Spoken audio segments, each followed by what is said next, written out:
안녕하세요. NCS 활용 가이드 홍선혜입니다. 취업 준비를 하다 보면 이런 생각을 하게 됩니다.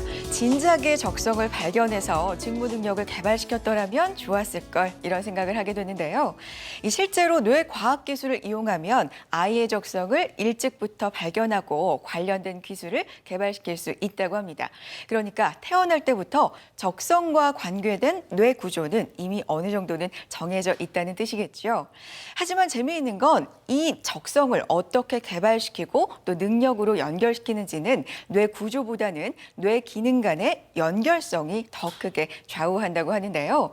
자, 그런데 이 뇌 기능 간의 연결성이라는 건 20세 이후의 노력 여하에 따라서 그 기능이 좀 더 강화되고 얼마든지 확장될 수 있다는 점입니다.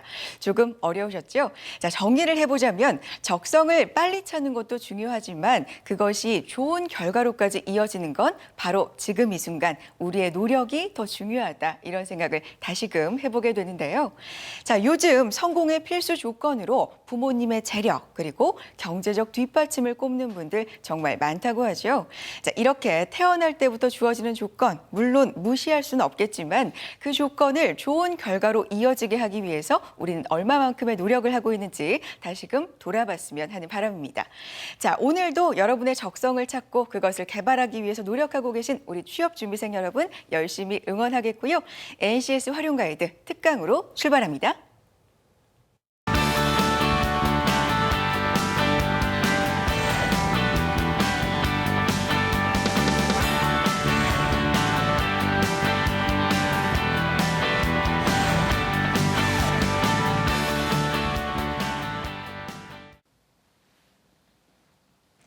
안녕하십니까. NCS 특강 제18강. 오늘은 직업기초능력 중에 대인관계 능력에 대해서 살펴보도록 하겠습니다. 저는 한국산업인력공단 NCS 센터 김진실입니다. 지난 시간에 이어서 대인관계 능력에 대해서 살펴보겠는데요. 오늘은 갈등, 그러니까 대인관계에서는 반드시 갈등이 발생될 수밖에 없습니다. 그런데 이렇게 발생된 갈등을 어떻게 관리를 해야 하는지에 대한 갈등 관리 능력과 협상 능력, 그리고 고객 서비스 능력에 대해서 살펴보도록 하겠습니다. 갈등이라고 하면요. 일단은 사람과 사람 사이의 의견 차이, 뭐 이런 게 그런 것을 통해서 이제 갈등이라는 것이 생기는데요. 항상 이렇게 서로 갈등이 생기는 게 나쁜 것만은 아닙니다. 갈등을 통해서 보다 더 좋은 개선점을 찾을 수도 있는 거죠.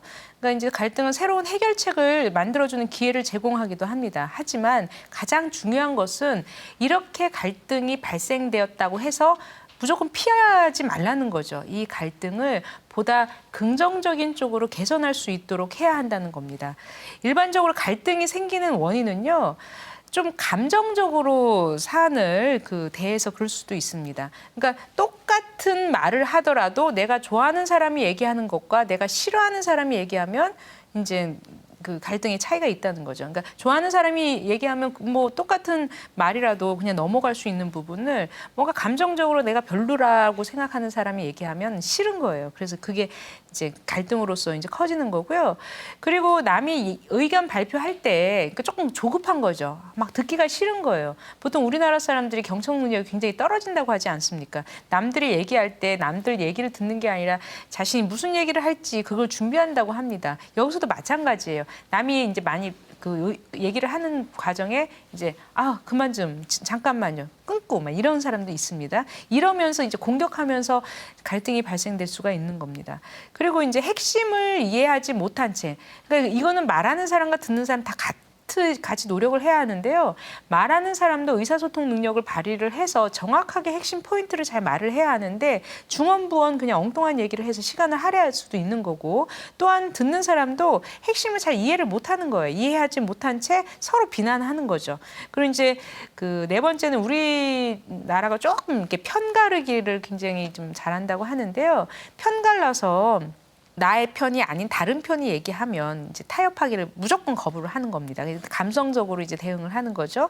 그리고 이제 개인적인 수준에서 미묘한 방식으로 서로를 공격한다. 이거는 자신만 이게 성격일 수도 있어요. 성격에 따라서 그 공격하는 이런 부분이 있습니다. 갈등이 일반적으로 이런 식으로 이제 생기는데요. 더 증폭시키는 원인을 살펴보면 뭔가 이제 팀 원 안에서 이 팀의 목표를 달성하는 큰 그림을 생각하기보다는 나한테 이익이 될까 안 될까 이걸 생각을 하는 거예요. 그래서 어떻게든 내가 어떻게든 손해 보면 안 돼. 그래서 승리하기를 원하기 때문에 이제 갈등이 더 커질 수가 있습니다. 그리고 이제 입장 고수라는 것은 뭔가 자기 것을 손해보고 이게 좀 타협하려고 하질 않는다는 거예요. 먼저 자기가 생각했다는 그것을 끝까지 고수를 하는 거죠. 그러니까 공통의 목표를 생각하지 않는 거예요. 시스템적으로 사고를 하지 않는 거예요. 그러니까 큰 그림을 생각하지 않고 자신한테 득이 될지 득이 안 될지 그것도 또 되게 단시한적인 시각으로 지금 그것을 판단을 한다고 합니다. 그리고 이제 감정적 관여. 그러니까 공과 사를 명확하게 판단을 해서 사적으로는 약간 꺼리낌이 있다 하더라도 공적으로 진짜 우리 팀의 목표를 달성하기 위해서는 저 의견도 받아들여야겠다고 생각을 해야 하는데 거의 대부분 일반 사람들은 많이 못한다는 거예요. 이런 부분. 그래서 이제 갈등이 증폭된다고 합니다. 갈등 발생의 원인 한번 살펴볼까요? 사례 A, 어느 가구 제조 회사에서 뭔가 이제 자금 부족에 대한 문제가 있어서 한번 해결해 봅시다라고 브레인스토밍을 하는데 이제 격리 담당인 R이 다음과 같은 제안을 했다고 합니다. 제가 생각하기에는 재고를 줄이는 것이 추가 비용을 절감시키는 길입니다라고 했더니 옆에서 이제 I 씨가 잠깐만요. 그 중간에 가로 막은 거예요. 이제 가로 챈 거죠. 재고를 줄일 수는 없습니다. 그건 말도 안 되는 소리예요. 자, 그래서 이제 그 리더인 사람 R이라는 사람이 이 문제에 대해서 한번 의견이 다른데 그 이유를 한번 찾아봅시다라고 이제 그렇게 이제 회의를 진행했다는 그런 사례이고요. 사례 B는 이제 매출 증대 방법을 마련하려고 이제 그 팀 리더인 M이 R과 K를 불렀대요. 근데 R과 K가 미묘한 갈등이 있다는 것을 미리 알고 있었다고 합니다. 그러니까 K가 아이디어를 낼 때마다 R이 계속적으로 반대를 표명을 했대요. 그 결과 이제 K는 말을 하기가 싫죠. 자기가 말해봤자 어차피 저쪽에서 이제 공격하고 하니까. 그러니까 이제 K가 텔레마케팅을 활용해서 영업사원들이 추가의 대금 결제를 할 수 있도록 해주십시오라고 했더니 R이 자기 자신의 대금 결제도 모른다면 당신은 거기에 있을 자격도 없어 하면서 굉장히 냉소적으로 감정적으로 얘기를 했다고 합니다. 그래서 이제 그 리더인 M이 지금 여기서 큰 소리 낼 필요가 없어요. 모든 문제를 좀 정확히 원인을 구명해 봅시다라고 이제 회의를 마쳤다고 하는 겁니다. 사례를 해설을 해드리면 우리 갈등이 영어로 뭔지 아시나요? 컨플릭트가 이제 갈등인데 이 컨과 플릭트가 이제 합쳐진 말이래요. 컨의 의미는 투게더, 함께라는 의미입니다. 혼자 있을 때는 갈등이 생길 수가 없는 거예요. 반드시 나와 다른 사람이 투게더가 있을 때, 함께 있을 때 컨이 있는 거고요. 그리고 이제 플릭트는 스트라이크, 무슨 충돌하다 이런 뜻이라고 합니다. 컨플릭트, 그러니까 다른 사람과 같이 있을 때 충돌이 되는 이런 내용을 이제 갈등인데요. 이러한 갈등은 즉각적으로 어떻게든 원인을 구명해서 해결하지 않으면 계속적으로 쌓이는 거예요. 개인한테도 안 좋죠. 계속 이렇게 쌓아놓고 있으면 그게 속병이 될 수도 있는 거고요. 그리고 팀 성공을 위해서 장애물이 될 수가 있습니다. 그런 이제 갈등이 존재한다면 이 갈등이 존재하는 사실을 인정을 할 필요가 있어요. A 사례든 B 사례. A 사례는 실제 갈등에 직접 관련된 팀원이 있는 거죠. 서로 이제 계속적으로 이렇게 중간에 가로채는 거지 않습니까? 그리고 이제 B 사례는 일단은 이제 갈등이 두 사람 사이에 있다는 것을 이제 관찰을 하는 거죠. 어찌됐든 두 사례 모두 갈등이 있다는 것을 인정하고 해결을 해야 한다. 뭐 이런 내용입니다. 갈등 파악과 해결 방법에는 일단은 팩트를 파악할 필요가 있어요. 왜 갈등이 발생되었는가? 뭔가 서로 싸우는 이제 원인 중에 하나는 네가 할 일, 내가 할 일, 즉 역할이 모호해서 그럴 수도 있습니다. 그래서 역할에 대해서 모호한지, 아니면 방법이 문제인지, 아니면 목표가 지금 서로 이렇게 공유가 되지 않았는지, 절차가 문제인지, 아니면 책임, 가치, 그다음에 사실 이 부분에 대해서 뭐가 불일치한지를 파악할 필요가 있는 거고요. 그 핵심적인 문제가 아닌 그 기타적인 감정적인 요인이 있을까? 혹시 서로 스타일이 안 맞나? 그다음에 서로 이제 그 좀 권력에 대한 그런 다툼이 있나? 아니면 자존심인가? 아니면 질투를 하나? 아니면 뭔가 저 사람하고 예전에 무슨 일이 있어서 뭐 화가 나 있나? 뭐 이런 것을 감정적인 문제 이런 부분도 한번 파악할 필요가 있습니다. 근데 이제 갈등에는 이렇게 이제 문제 파악을 할 필요가 있을 뿐더러 이 갈등이 과연 불필요한지 필요한지를 또 판단할 필요가 있어요. 불필요한 갈등은 굳이 이제 문제를 다르게 인식해서 아니면 정보가 부족했기 때문에 이제 이런 거기 때문에 이것은 언제든지 해결을 할 수 있도록 이제 그 리더는 조정을 할 필요가 있는 거고요. 그리고 이제 해결할 수 있는 갈등, 즉 목표와 욕망, 같이 문제를 바라보는 시각과 이해하는 시각이 다르기 때문에 이 부분은 상대방을 이해해서 서로 만족시킬 수 있도록 하는 그렇게 이제 그 조정할 필요도 있습니다. 갈등의 해결. 아까 A 사례에서는 아까 이제 그 R이 재고를 줄이자라고 얘기했더니 I가 그거는 아닙니다라고 이게 그 중간에 가로채지 않았습니까? 그래서 R한테 이제 갈등을 인정할 수 있도록 해야 되는 거고요. B는 이제 K와 M이 이제 뭔가 이제 미묘한 갈등 관계가 있다는 거예요. 그리고 그 M이라는 그 리더가 왜 이런 갈등이 있는지를 한번 알아봤더니 R이 자신이 이제 배정받아야 한다고 하는 좋은 판매 지역을 K 씨가 이게 그 배정을 받았대요. 그래서 불만이 있는 거죠. 그런 것을 파악했다는 그런 내용입니다. 이 사례는 갈등을 해결하는 데 있어서 핵심 문제를 파악하는 겁니다. A 사례는 R과 I의 갈등의 그 원인이 되는 핵심 문제를 파악하고 있었죠. 그래서 이제 그 갈등이 증폭되지 않게끔 방지를 하는 부분이고요. 사례 B는 서로 감정적으로 대응을 한 거예요. 그래서 이것을 어떻게 해결하는지 그건 다음 사례에 한번 설명드릴게요. 갈등을 해결하기 위해서는 뭔가 쟁점의 양측면을 다 이해를 할 필요가 있어요. 보통 그러죠. 이제 뭐 사람이 와서 누구는 어쩌고 저쩌고 저쩌고 합니다라고 해서 그것만 바로 이제 듣고 그 액션을 취하면 안 되고요. 상대방, 그러니까 양방, 쌍방 간의 의견을 다 들을 필요가 있는 거예요. 리더라는 것은 리더 입장에서는 쌍방, 양쪽의 의견을 다 듣고 판단을 할 필요가 있습니다. 그리고 이것을 오픈시켜서 한번 토의를 할 필요도 있는 거죠. 그리고 그러니까 왜냐하면 그 둘 간의 갈등은 먼저 문제의 핵심 팩트보다는 감정적인 요인이 더 있을 수가 있는 거거든요. 그래서 아예 오픈시켜서 드러내놓고 토의를 시켜보는 거예요. 그래서 사실이나 이 행동, 그 팩트 자체에 초점을 둘 필요가 있는 거죠. 그리고 이제 비난을 피하기 위해서 조직원들이 차이점보다 당신들 이게 너무 다른 게 아닙니다. 여기에도 공통점이 있어요. 유사점이 있습니다라고 하면서 이것을 이제 유사한 것을 자꾸 드러냄으로써 같이 협업할 수 있도록 만들 필요도 있습니다. 이런 갈등을 해결하기 위해서는 가장 기본인 거예요. 상대방의 입장에서 다시 생각을 할 필요가 있습니다. 그리고 그 어려운 문제는 보통 갈등이 생기면 막 피하려고 하고 안 만나려고 하고 막 이러고 있죠. 이러지 말고 피하지 말고 이제 맞설 필요가 있는 거고요. 자신의 의견은 이렇다는 것을 공표하면서 구체화시킬 필요가 있는 거예요. 흐지부지 이랬다 저랬다 하지 말고 그다음에 지속적으로 사람과 대화할 때는 눈도 마주치면서 적극적으로 경청할 필요가 있는 거고요. 타협하려고 해야 하지 타협하려는 의지가 없으면 갈등 해결이 안 됩니다. 그리고 한쪽으로 치우치지면 안 되고 뭔가 이렇게 막 싸우고 싶은 그런 논쟁하고 싶은 유혹을 떨치고 그리고 사람들을 존중하는 자세로 대할 필요가 있는 거죠.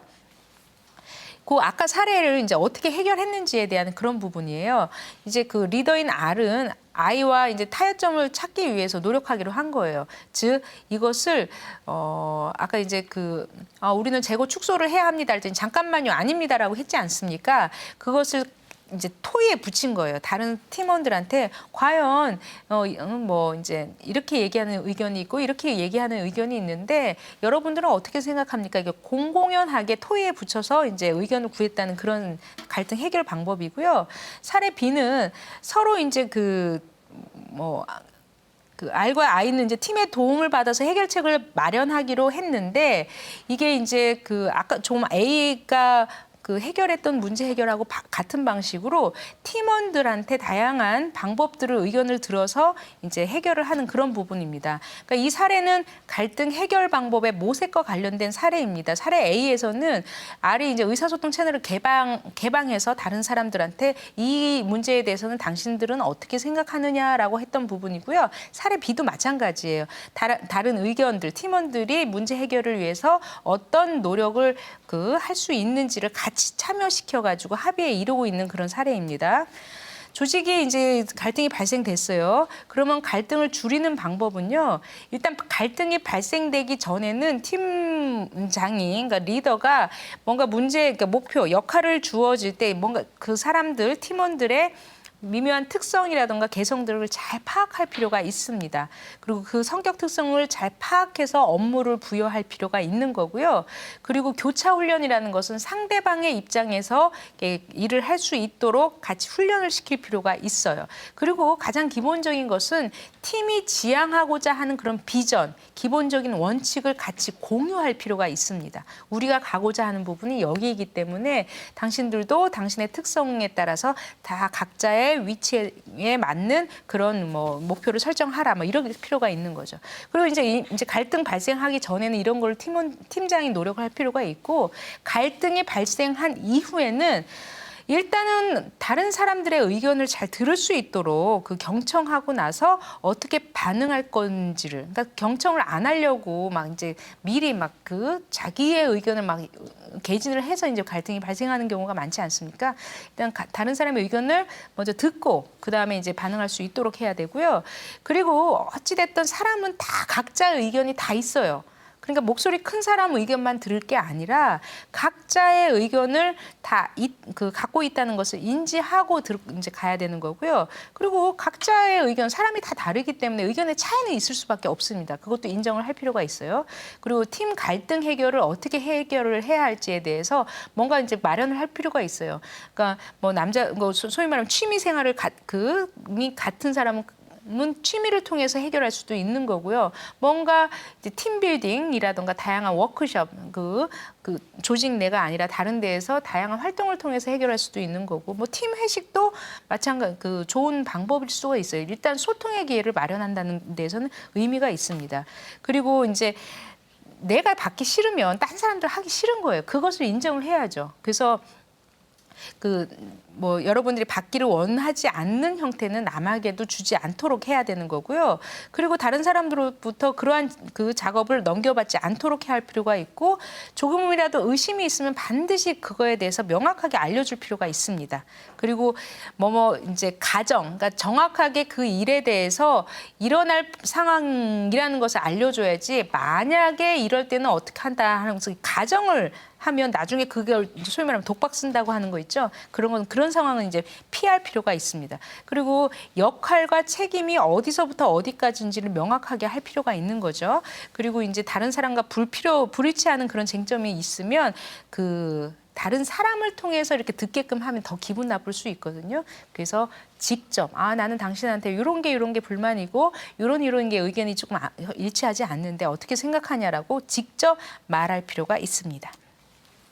갈등을 줄이기 위해서 지금 사례 A를 한번 볼까요? 지금 이제 아래 방문을 받은 아이는 입을 이제 열었대요. 물론 재고를 줄임으로써 자금을 확보할 수 있습니다. 그러나 그렇게 함으로써 구매부에 우리가 얼마나 부담을 갖게 될지 당신은 모르고 있습니다. 아까 이제 상대방이 얘기할 때 가로채지 않았습니까? 근데 지금 이것은 직접 한번 이렇게 물어본 거예요. 그리고 이제 R이 말했대요. 당신의 말이 맞습니다. 난 큰 문제가 있으리라고 예상하지 못했었죠. 어떤 부담을 받을 것 같습니까? 그랬더니 아이는 한숨을 쉬며 말했대요. 만약 우리의 주 고객으로부터 주문을 받았는데 물건을 만들 자재가 없으면 더 이제 웃돈을 주고 자재를 사야 할 겁니다. 그래서 이제 이익을 남기지 못하겠죠. 이제 아까 사례하고 같이 이어지는 거예요.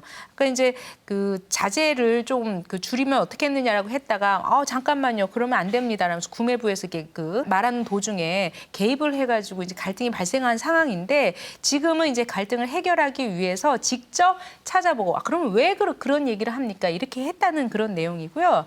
사례 B는 이제 아까 I 씨와 K 씨가 미묘한 감정, 할당 지역, 그러니까 판매 지역을 할당받는 데 있어서 뭔가 이제 미리 갈등이 있었던 거죠. 그래서 물어봤대요. 왜 그런 어려움이 있었느냐. 그러니까 리더 MC는 알에게 이제 의견을 한번 왜 이런 갈등이 있냐, 저 사람 왜 싫어하냐 이렇게 물어봤더니 나는 K 씨가 훌륭한 영업사원이 아니라고 생각을 합니다. 왜냐, K는 뭐 여자이기 때문에 뭔가 좀 특혜를 받은 거 아닙니까? 그래서 이제 이번에는 M이 물었대요. 당신 그것이 사실이라고 생각합니까? 그랬더니 케이씨는 공감하듯이 말했지만 저는 그러한 평가를 받는 게 원치 않습니다. 만약 그것이 사실이라면 저는 이렇게 오래 다닐 수도 없습니다. 저는 저 사람보다 더 이 회사에 오래 다녔기 때문에 그 판매 지역을 더 좋은 데를 받을 수 있는 이제 자격이 됩니다라고 서로 이제 허심탄회하게 얘기를 했다, 그런 내용입니다. 이 사례는 조직의 갈등을 최소화하기 위해서 고려할 수 있는 방법에 대한 사례입니다. 사례 A에서 이제 R과 IC는 먼저 상대방의 말을 이제 들은 거죠. 아까 처음에 회의할 때는 딱 얘기를 않고 헤어졌는데 지금은 왜 그렇게 생각합니까? 라고 이제 상대방의 의견을 경청했다는 그런 내용이고요. 사례 B는 이제 그 리더인 M이 모든 사람이 문제에 대해서 각각 다 문제에 나름의 의견이 있구나, 이제 그런 내용입니다. 그래서 R과 이제 K의 의견을 충분히 다 듣고 나중에 판단을 해야 한다, 뭐 이제 이런 내용입니다. 여기까지는 이제 갈등 관리 능력에 대해서 살펴보았고요. 일단 갈등을 해결하기 위해서는 서로 설득을 해서 문제 이제 협상을 하는 그런 내용, 이제 협상을 어떻게 해야 할 수 있는지에 대한 이제 협상 능력에 대해서 살펴봅니다. 그 협상은 갈등 상태에 있는 이해 당사자들이 대화나 논쟁을 통해서 서로 설득하고 양보하면서 문제를 해결하는 그런 과정입니다. 그러니까 문제 해결하는 그런 큰 틀하고는 같아요. 그러니까 문제 해결하는 프로세스는 일단 문제의 원인을 파악하고 이 문제를 해결할 수 있는 다양한 이제 대안들을 찾아내서 그 대안 중에서 최적의 솔루션, 최적의 해결안을 찾아내고 그것을 실행하고 이 실행이 제대로 됐는지를 피드백하고 이제 이런 프로세스이죠. 예전에 문제 해결 능력에서 설명을 드렸는데요. 기억하실지는 모르겠지만 마찬가지로 이 갈등도요. 갈등을 해결하기 위해서는 대화를 통해서든 논쟁을 통해서든 이것을 이제 설득하면서 협상을 할 필요가 있습니다. 근데 이런 협상을 하는 데 있어서는 의사소통 차원에서 이제 협상을 할 필요가 있고요. 갈등을 해결하는 차원, 그리고 뭔가 이 갈등을 통해서 내가 지식이나 이런 것을 얻어야겠다는 지식과 노력 차원이고요. 의사를 결정해야 하는 차원이 있고 교섭 관점에서 볼 때가 이제 다양한 관점에 따라서 약간 다를 수는 있지만 궁극적인 핵심 문제 해결 프로세스는 같습니다. 의사소통 차원에서는 이해 당사자들이 자신들의 욕구를 충족시키기 위해서 상대방으로부터 최선의 것을 얻어내기 위해서 상대방을 설득을 하는 그런 의사소통 과정으로 보는 거죠. 즉 자신이 얻고자 하는 것 때문에 다른 사람들과 또는 집단들과 갈등 사이에 있을 때 그것을 설득을 해서 자신이 원하는 것을 이제 쟁취하기 위한 일련의 의사소통 과정이라는 보는 입장입니다. 그다음에 갈등 해결, 갈등 관계에 있는 사람들은 어떻게든 그 대화를 통해서 갈등을 해결하려고 합니다. 즉 우리가 요즘에 뭐 노동개혁이라든가 노사, 정부 이렇게 다 이렇게 의견 각자 이제 자신만의 입장 차이가 있는 거죠. 그래서 대화를 통해서 이 해결을 하기 위해서 노사정 협의회라든가 그런 이제 대화 협의체가 꽤 있습니다. 즉 개인이나 조직이나 국가가 가지고 있는 갈등 문제를 해결하기 위해서 상반되는 이익을 서로 조정하고 이제 양보할 거 양보하면서 포기할 거 포기하면서 이렇게 상호작용을 하는 그런 갈등 해결 차원의 협상이 있습니다. 그리고 지식과 노력, 뭔가 우리가 얻고자 하는 것을 가진 사람의 이제 호의나 이런 것을 쟁취하기 위해서 하는 건데, 즉 승진을 위해서 협상을 한다. 돈, 안전, 자유, 사랑, 지위, 명예, 정의, 애정 이런 우리가 얻고자 하는 것을 다른 사람들로부터 뭔가 우월한 지위를 점유하면서 얻을 수 있을 것인지에 대해서 협상을 하는 그런 차원입니다. 그리고 의사결정은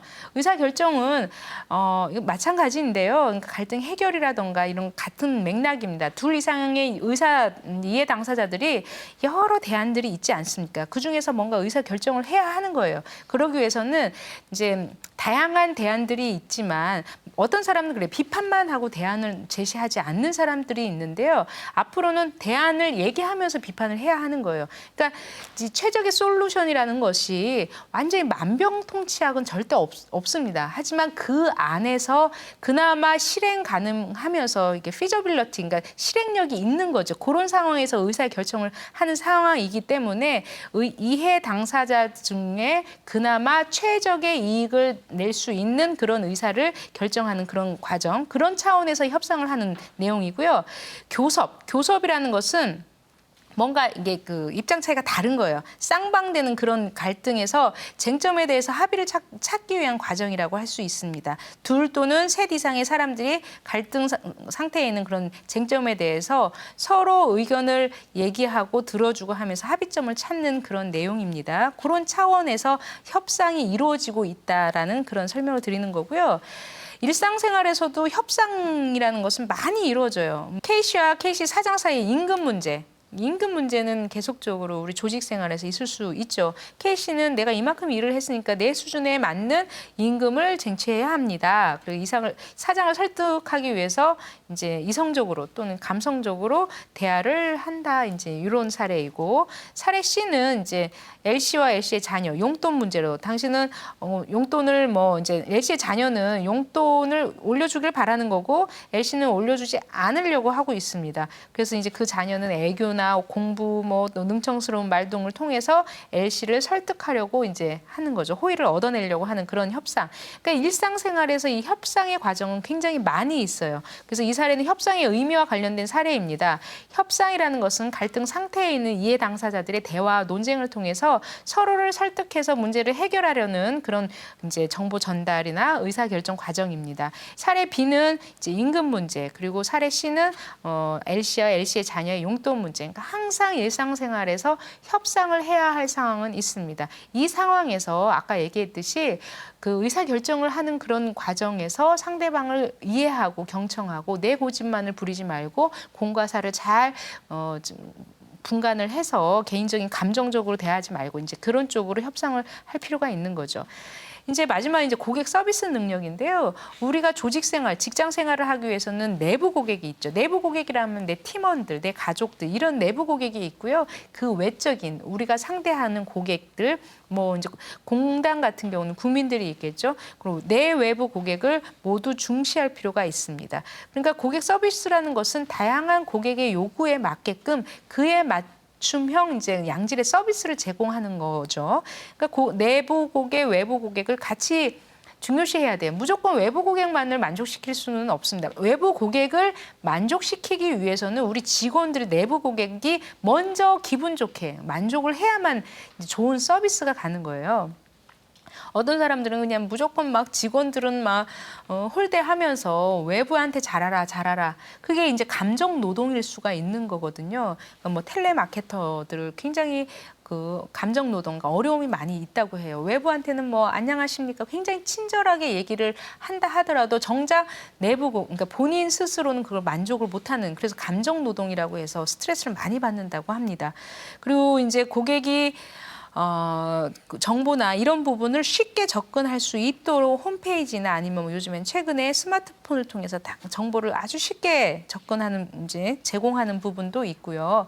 그리고 보다 나은 서비스를 제공할 수 있도록 기업이 전반적인 관리 시스템이나 고객 서비스, 요즘에는 고객 CS 센터라고 완전 본격적으로 고객 서비스를 담당하는 팀, 그런 체계가 있습니다. 그리고 지속적으로 양질의 서비스를 제공하도록 이제 피드백 받고 업그레이드를 할 필요가 있죠.